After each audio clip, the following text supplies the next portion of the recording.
สบายดีทุกคนค่อยกะเงิดน้ำมูน้ำคูเนาะจมมาฝนตกจมมาแดดค่อยกะข้าวมั่งคือกันจะจมแบบนี้นะ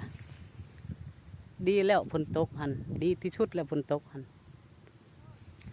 เลยฮิบเกี้ยวตอนฝนตกเลยฮิบเกี้ยวบัดแดดจะน้อยเฮาก็แล้วแหละเกี้ยวโลดตอนฝนตกนี่ดีที่สุดแล้วบัดน้ำแดดจะน้อยเฮาก็แล้วเฮาก็อยู่เลยอย่าฝึกลายไหมแต่ละคนนะอย่าชุดจมฝนตกนะดีแล้วฝนตกให้เฮานะบัดแดดแล้วเฮาก็แล้วแหละฝนตกว่าจมฝนตกอยู่แดดก็จมว่าแดดคอยว่าดีแล้วฝนตกฮะบัดแดดจะน้อยเฮาก็แล้วอยู่เฮือนเฉยอยู่เฮ้ยคนสลัดบ่อยเจ้าหันยังงงเลยเด้ออย่าลืมพากดไลค์กดแชร์เนาะภายในมากคือคอย